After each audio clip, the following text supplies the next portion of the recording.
Hello সবাইকে, তোমরা সবাই কেমন আছো? আশা করি খুব ভালো আছো। তোমাদেরকে মধুরিমাস অ্যামেজিং লাইফ চ্যানেলে স্বাগত জানাই। আজকে অনেক দিন পরে আমি তোমাদেরকে একটা ব্লগ শেয়ার করব ভাবলাম। আমি এখন ভিডিওটা করছি আমাদের গুরগাঁওয়ের ফ্ল্যাট থেকে। তো এখন দেখো সকালবেলা, মানে একেবারেই ভোরবেলা আর কি, এখনও ভালো করে আলো ফোটেনি, এখনও 6টা বাজেনি। তো আমরা আজকে যাচ্ছি একটু বেড়াতে। কোথায় যাচ্ছি সেটা চলো রাস্তায় যেতে যেতে বলি।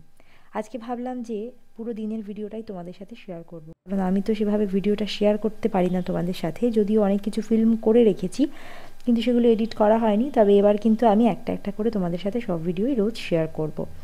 তো এখন আমরা বেরোচ্ছি, আমাদের গাড়ি বুক করা রয়েছে, গাড়ি মোটামুটি 10 মিনিটের মধ্যেই এসে যাবে। আর এদিকে দেখো ইনি তালা দিচ্ছেন, আমাকে কখনো তালা দিতে দেয় না, বলে কি তুমি যাও লিফটটা ডাকতে থাকো, কারণ আমাদের 10তলাতে ঘর তো লিফট আসতেও খানিকটা সময় লাগে, তো তুমি গিয়ে লিফটটা ডাকতে লাগো। আর এই দেখো আমাদের মাত্র একটা ছোট্ট লাগেজ হয়েছে, কারণ ইনি আবার লাগেজ বেশি করা একদম পছন্দ করে না। লাগেজ আমি বেশি করি বলে আমি প্রচণ্ড বকা খাই। আসলে আমি না একদম বুঝে জামা কাপড় নিতে পারি না, মানে প্ল্যান করে জামা কাপড় নিতে আমি একেবারেই পারি না। সেই কারণে আমার ব্যাগ অনেক বড় হয়ে যায়। বাট এবার একদম ছোট্ট ব্যাগ নিয়েছি, একটা ছোট্ট লাগেজ যেটা দেখতেই পেলে, আর এই পিঠের ব্যাগ একটা, এইটুকুই। ব্যাস, এবার আমরা আমাদের যাত্রা শুরু করছি। দেখো একদম ভোরবেলা তো, সেই কারণে আমাদের অ্যাপার্টমেন্টের ভেতরে লোকজনও কিন্তু দেখা যাচ্ছে না। আর মোটামুটি আধ ঘন্টা 1 ঘন্টা পর থেকেই এখানে প্রচণ্ড লোকজনের ভিড় হয়ে যাবে। আজকের এই ট্রিপটা আমাদের 3 দিনের ট্রিপ হতে চলেছে। আজকে গিয়ে পরশুদিন চলে আসার ইচ্ছে আমার। তবে আসার টিকিটটা এখনও আমরা কাটিনি। আমরা এখন আপাতত যাচ্ছি আগ্রাতে। আমাদের এখান থেকে, অর্থাৎ গুরগাঁও থেকে আমরা উবের বুক করেছি। এখান থেকে প্রায় 4 ঘন্টা 4.5 ঘন্টার মতো লাগবে আগ্রা পৌঁছাতে। যেহেতু এতটা সময় রাস্তা, সেই জন্য আমরা দুজনেই এবার গাড়িতে একটু ঘুমিয়ে নেব, নইলে সারাদিন আর ঘুরতে পারবো না।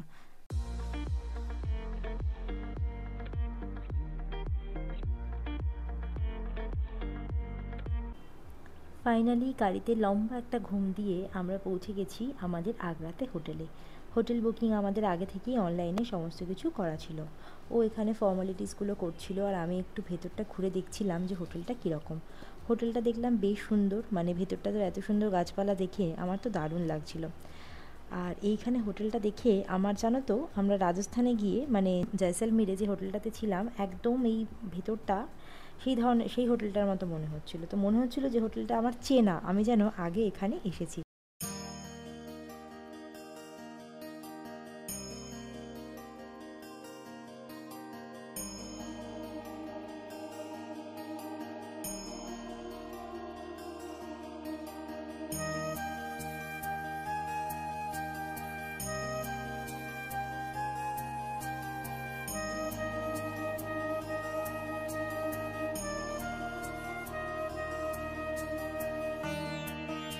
দুজনেরই বেশ খিদে পেয়ে গেছিলো, সেই জন্য হোটেল থেকে আমরা একটু ইডলি খেয়ে রেডি হয়ে এবার বেরিয়ে পড়ছি সারাদিনের জন্য ঘুরতে। আমি বলেছিলাম প্রথমে চলো তাজমহলটাই দেখে আসি। তখন ও বলল কি, না প্রথমে চলো আগ্রা ফোর্ট দেখি, তাহলে তুমি তাজমহল দেখার জন্য অনেকটা সময় পাবে, কারণ তাহলে বেরোনোটা আমাদের তাড়া থাকবে না। সন্ধেবেলাতেও যদি সানসেটের সময় থাকতে চাই তাহলে ওখানে বসে থাকতে পারবো অনেকক্ষণ। তো সেই মতোই আমরা আগ্রা ফোর্টেই প্রথমে যাই। গিয়ে দেখি ওখানে টিকিট কাউন্টারে বেশ লম্বা লাইন, সেই জন্য ও চটপট করে অনলাইনে টিকিটটা কেটে নেয়। আর এখানে জানো তো, কোনো খাবার জিনিস ভেতরে নিয়ে যাওয়া অ্যালাউ না।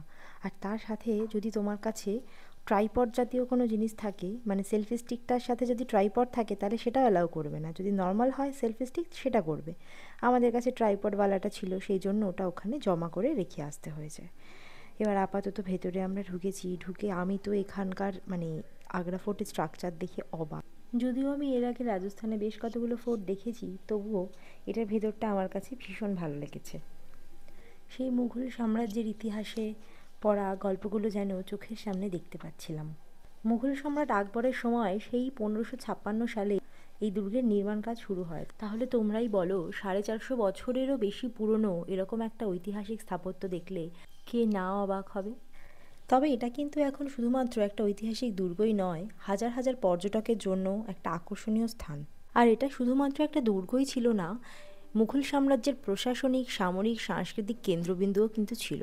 মুঘলদের রাজত্ব, তাদের রাজনীতি, শাসন ব্যবস্থা এবং সংস্কৃতিরও কিন্তু একটা বিশাল দৃষ্টান্ত আজও এই দুর্গর মধ্য দিয়ে প্রতিফলিত হয়। আমাদের নেওয়া গাইডের বক্তব্য অনুযায়ী এটি ছিল নাচঘর। এখানেই রাজরাজাদের জন্য নাচের আসর বসতো।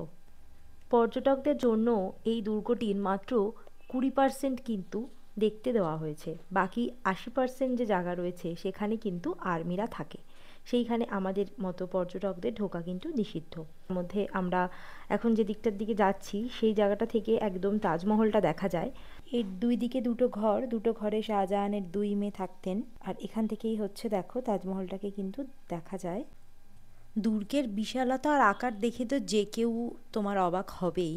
তাছাড়া দেয়ালগুলো তো তোমরা দেখতেই পেলে যে কতটা মজবুত।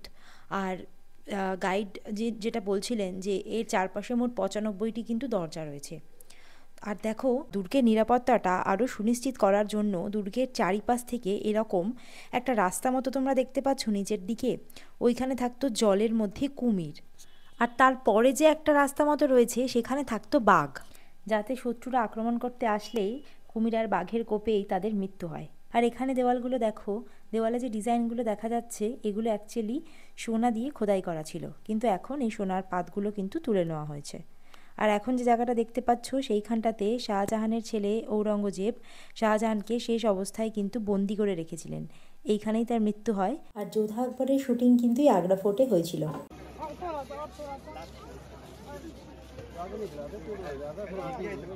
Very beautiful.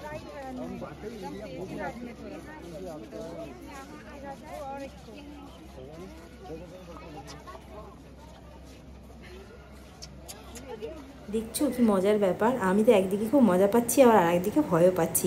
কাঠবিড়ালিগুলো এত ফ্রেন্ডলি, ওদেরকে একটু খাবার দিলেই ওরা হাতে কি সুন্দর করে চলে আসছিল। এইবার আমাদের পরবর্তী গন্তব্য তাজমহল। তাজমহল এখান থেকে বেশি দূরে নয়, তবে আমাদের খুব তেষ্টা পেয়েছিল, সেই জন্য যাওয়ার পথে আমরা দুজনে দুটো ডাব খেয়ে নিলাম। তারপরে মোটামুটি 10-15 মিনিটের মধ্যেই আমরা কিন্তু তাজমহলের এখানে পৌঁছে গেছি, কারণ তাজমহলটা এখান থেকে 2 কিলোমিটারের মতো দূরত্ব।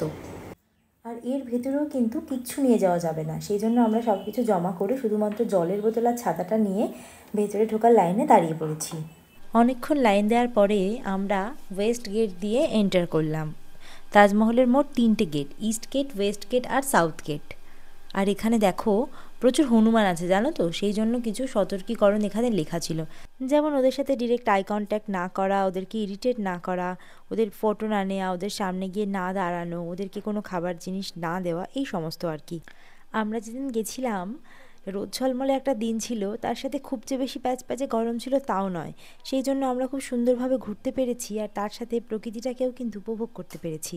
আর জানো তো প্রথম যখন এইখান থেকে তাজমহলের এক ঝলক দেখতে পেলাম তখন মনটা যে কী আনন্দ পেয়েছিল তোমাদেরকে বলে বোঝাতে পারবো না। আজকের ভিডিওটাতে আমি আর তাজমহল নিয়ে বেশি কোনো কথা বলছি না। পরের যে ভিডিওটা আমি আপলোড করব সেটাতে আমি তাজমহলে ডিটেলস ঘোরাটা তোমাদের সাথে শেয়ার করব। আপাতত আজকের ভিডিওটা আমি এখানেই শেষ করছি। আশা করি তোমাদের ভালো লেগেছে। নেক্সট পার্ট নিয়ে খুব তাড়াতাড়ি আসবো। এখন তাহলে টাটা।